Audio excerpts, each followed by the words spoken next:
Assalamualaikum warahmatullahi wabarakatuh. Hai sahabat Ipari. Kali ini kami berkesempatan mengunjungi Majelis Taklim Terpadu Al-Maksudi, Kecamatan Kedawung. Yuk simak keseruannya.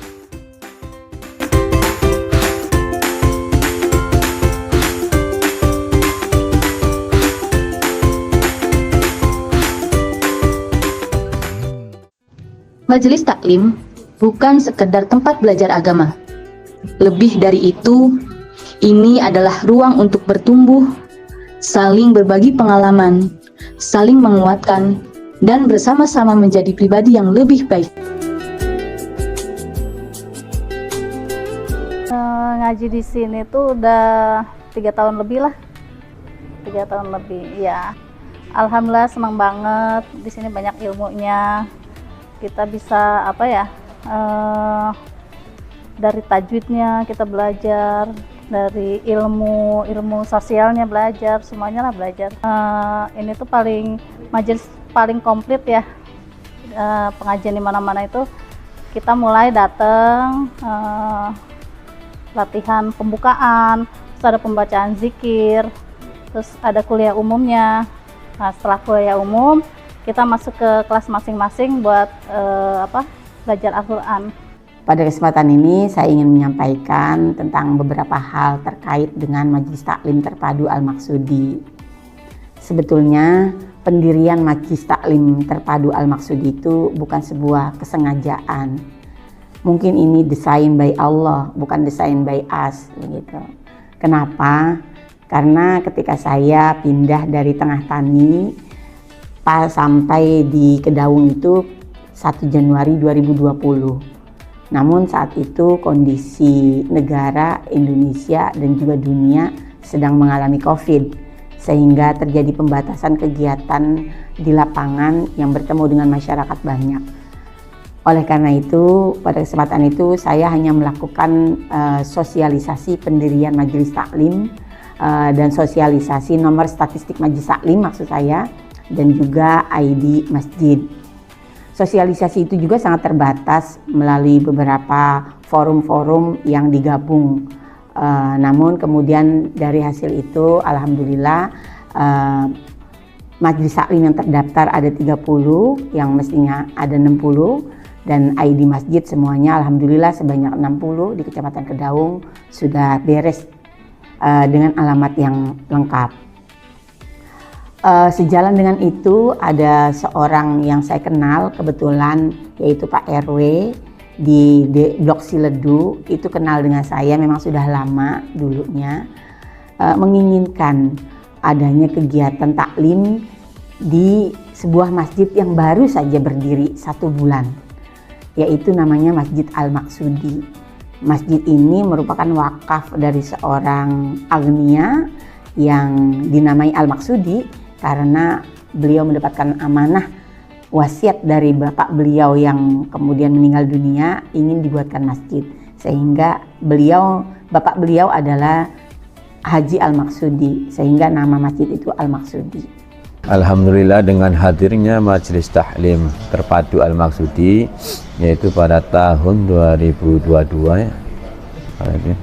Alhamdulillah untuk jamaah sekaligus warga saya itu menghadirkan kemanfaatan wabil khusus untuk yang sepuh, untuk warga, biar bisa mengajak kembali semakin banyak orang berzikir, semakin banyak orang mengaji, supaya ya wabil khusus wilayah kita ini mendapatkan keberkahannya dengan istiqomahnya ada majelis yang tiap minggu itu. Setelah kami analisis, kami evaluasi, banyak sekali jamaah yang belum memahami, paling dasar ada belum mengenal baca tulis Al-Quran. Yang kedua, ada yang bisa baca masih terbata-bata, belum lancar, juga ada. Dan yang paling banyak adalah yang bisa baca lancar tapi kurang paham tajwid. Nah, karena itu kami membuka sebuah majelis taklim terpadu namanya. Mengapa sih terpadu? Karena majelis taklim ini memadukan kurikulum dinia dengan konsep majelis taklim. Mungkin kalau di anak-anaknya kayak MDTU, Madrasah Diniyah, materi-materinya sama, mengambil materi-materi diniyah, ada fikih, bahasa Arab, dalam hal ini mahfuzat, Al-Quran, hadis, baca tulis Al-Quran, sirah nabawiyah atau sirah nabawiyah, dan juga praktek-praktek ibadah. Materi untuk PTQ untuk kelas A itu biasanya dikte perkata, kalimat-kalimat yang ada di Al-Quran, juga dikte huruf-huruf makhraj. Yang kelas A itu khusus untuk yang belum bisa membaca Al-Quran, belum hafal makhrijul huruf. Yang kelas B itu untuk panjang pendek, dan kelas C untuk kelas tajwid. Kelas D membahas tentang tafsir dan hadis. Harapannya kepada seluruh penyuluh Kabupaten Cirebon, ya mari kita bersama-sama mengabdikan diri kita, membangun masyarakat yang melek baca Al-Quran, melek ilmu-ilmu agama dan lainnya. Dan tanpa kami sadari, ternyata masjid yang kami kelola itu adalah masjid yang cenderung pada masjid ramah lingkungan, karena tidak ada sekat-sekat kaca dan sebagainya, sangat terbuka begitu, bentuknya seperti joglo. Nah, karena itu menjadi binaan dari kabupaten menjadi masjid ramah lingkungan. Pengembangan ini kemudian menjadi lebih lanjut karena di Masjid Al-Maksudi yang menjadi masjid ramah lingkungan, salah satu syarat menjadi masjid ramah lingkungan adalah pengelolaan sampah. Mengapa pengelolaan sampah? Karena ternyata setelah kita evaluasi, kesadaran masyarakat untuk kebersihan itu masih kurang, dan membuang sampah pada tempatnya juga masih rendah. Bahkan ada yang buang sampah di bantaran kali, bahkan langsung ke sungai atau di pinggir jalan. Nah, ini perlu edukasi. Karena itu saya mengedukasi memilah sampah dari sumbernya, yaitu dari rumah tangga. Nah, bank sampah ini dibuat berbasis majelis taklim. Karena apa?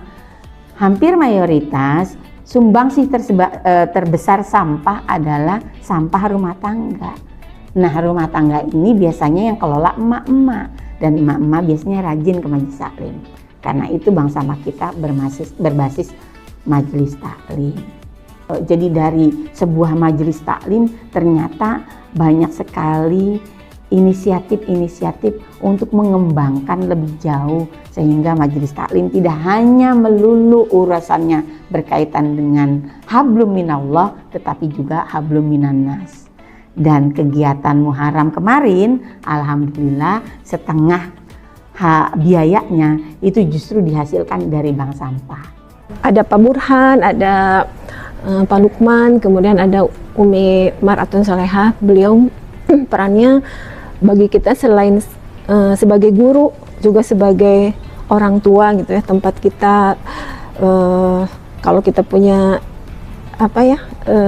ingin curhat gitu, boleh ke beliau gitu. Jadi selain sebagai guru, mereka pun khususnya saya menganggap mereka itu sebagai orang tua, walaupun Pak Burhan sebenarnya sama Pak Lukman di bawah saya sih usianya, tetapi ilmu beliau khususnya tentang agama kan lebih luas daripada saya. Jadi saya benar-benar dijadikan panutan bagi saya.